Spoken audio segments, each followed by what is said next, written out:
महाकुंभ का जल क्या दूषित है? क्या गंगा में फेंकी गई हैं लाशें? महाकुंभ हादसे का गुनहगार कौन? योगी पर लगाए इल्जामों की सच्चाई, जया बच्चन की विवादित टिप्पणी का पोस्टमार्टम, धर्म ज्ञान पर राष्ट्रभक्त विश्वविख्यात सुदर्शन चक्र ज्योतिषाचार्य श्री संत बेता अशोका जी ने दिखाया सच का आईना। नमस्कार, धर्म ज्ञान के दर्शकों का स्वागत है। कविता राणा और मेरे साथ राष्ट्रभक्त विश्वविख्यात सुदर्शन चक्र ज्योतिषाचार्य श्री संत बेता अशोका जी। सर, स्वागत है आपका। नमस्कार। नव्य भव्य दिव्य महाकुंभ के बीच सपा सांसद जया बच्चन का एक बहुत ही ज्यादा विवादित बयान है। उन्होंने संसद के बाहर ये बयान दिया है कि इस वक्त अगर सबसे ज्यादा दूषित जल कहीं और है तो महाकुंभ में है। आरोप लगाया है कि भगदड़ में मारे गए लोगों के शव गंगा में बहा दिए गए, यानी कि प्रयागराज में, महाकुंभ में। और लेकिन उनके इन आरोपों में कितनी सच्चाई है कोई नहीं जानता। लेकिन उनके इसी विवादित बयान के चलते विश्व हिंदू परिषद ने उनकी गिरफ्तारी की मांग कर डाली है। लोग आक्रोशित हैं और ऐसे में आज का सबसे बड़ा सवाल ये उठता है कि जब हमारे देश के अंदर इतना बड़ा ग्लोबली धार्मिक इवेंट जब चल रहा हो और ऐसे में जया बच्चन का इस तरह का बयान देना क्या ठीक है, उचित है या नहीं? जया बच्चन आखिरकार क्यों विवादों में आ जाती है? वो जो कुछ भी बोलती है आखिर वो मोदी जी के, योगी जी के अपोज ही क्यों होता है? सबसे पहले जानते हैं सर से, बताएं सर। नमस्कार। देखिए, प्रयागराज में 3 नदियों का संगम है, गंगा जी, यमुना जी और सरस्वती। सरस्वती जो है अदृश्य रूप में है और गंगा यमुना सामने नजर आती है। एक तरफ से गंगा आ रही है, एक तरफ से यमुना आ रही है। आप देखेंगे जिधर से यमुना आ रही है और गंगा जी जहाँ मिलते हैं, आप गए हैं कुंभ स्नान कर आए हैं, तो यमुना वाला पार्ट जो है बहुत दूषित नजर आता है। उस पे उन्होंने नहीं बोला कुछ। गंगा का जो आपका जो है सफाई का जो बीड़ा जो है बीजेपी ने जो उठाया था, उन्होंने पूर्णतः उस पर काम किया। आप देखिएगा, चाहे वो बनारस है चाहे हरिद्वार है, गंगा का जल आपको बिल्कुल स्वच्छ मिलेगा, आचमन योग्य मिलेगा। आप उसमें स्नान करते हैं, हजारों लाखों करोड़ लोग उसमें स्नान करते हैं। Now come to the second point. उनको ओरिजिन देखना चाहिए था। अगर वो ये कहती कि यमुना का जल जो है अगर साफ आता तो शायद जो है उन्होंने आचमन योग्य नहीं है और डेड बॉडीज को उसमें बहाया गया। तो ये जो आरोप है बहाया गया है, तो फिर यहाँ पे वो बात आ जाती है कि कोई व्यक्ति जो इतना बड़ा आयोजन कर रहा है, क्या वो ऐसी गलती करेगा? आप जिस पे आरोप लगा रहे हैं, क्या वो इंटेंशनली ऐसा करेगा? अब जो बह गया उसके लिए कुछ नहीं कह सकते, बहे होंगे लोग। अगर स्टैम्पीड हुआ और उसके बाद में उसमें हो सकता बह के गए हों, लेकिन यहाँ वो कह रहे कि बहाए गए हैं। हाँ, तो वो दैट इज रॉन्ग। मतलब आप अगर किसी पे आरोप लगा रहे हो तो उसमें दम होना चाहिए, जान होनी चाहिए। गंगा जी में शव का विसर्जन होता है। आप हरिद्वार जाएंगे तो हरिद्वार में भी जो साधु सन्यासियों की जो विसर्जन का जो वो घाट है, वहाँ पे उनको जो है जल समाधि दी जाती है। आप बनारस में आएंगे तो वहाँ पे भी आपको जल समाधि का मिलेगा।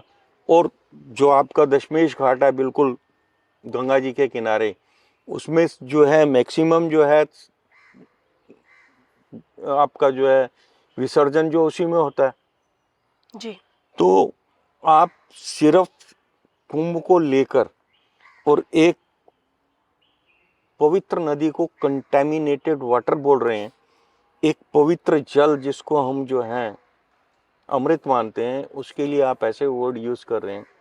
तो आई डोंट अप्रिशिएट दिस। आपको क्या लगता है आप ओपोजिशन में बात करिएगा तो पूरी बात बताइएगा। नहीं, इस टाइम पे महाकुंभ में जिससे हजारों लोगों की, करोड़ों लोगों की आस्था जुड़ी हुई है, इस टाइम पे जब वहाँ पे देखे लाखों की संख्या में लोग वहाँ पे डुबकी लगा रहे हैं, स्नान कर रहे हैं, और ऐसे वक्त में वहाँ पे प्रयागराज के जल को, संगम के जल को प्रदूषित बताना, कंटामिनेटेड बताना, इस समय क्या उनका ये बयान कहीं ना कहीं समाजवादी पार्टी के लिए 27 में थोड़ा सा देखिए, मैं चुनौती आपको देगा? बताएं, कि अपोजिशन का जो भी विवादित बयान होता है वो भविष्य को अपने उसमें रख के जो चलते हैं। जी।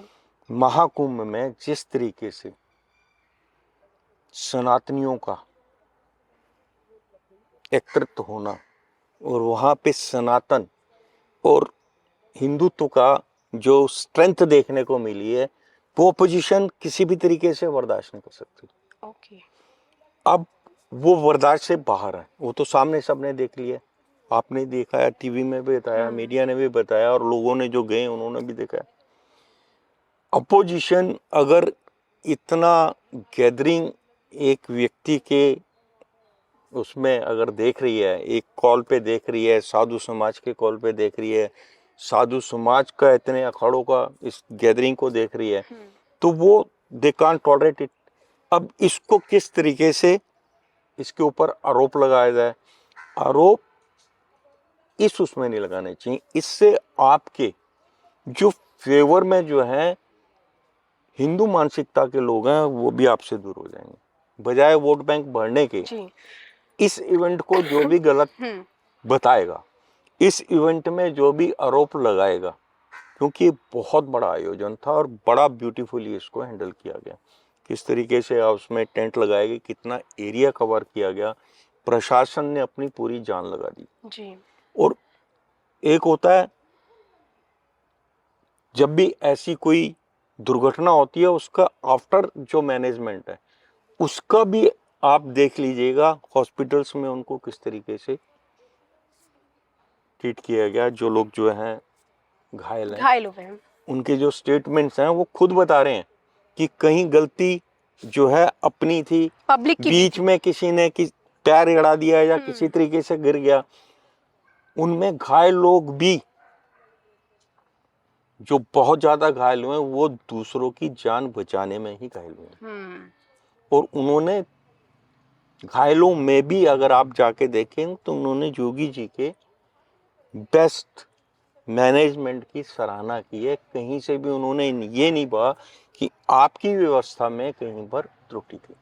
बिल्कुल। बहरहाल भव्य महाकुंभ के बीच प्रयागराज में बह रही गंगा को सबसे ज्यादा फिलहाल प्रदूषित बताना और वो भी जया बच्चन का ये विवादित बयान कितना सही है कितना गलत, कमेंट करके बताएगा जरूर। मुझे और श्री संबिता शोगा जी को इसी के साथ इजाजत दीजिए। नमस्कार। नमस्कार। चलो।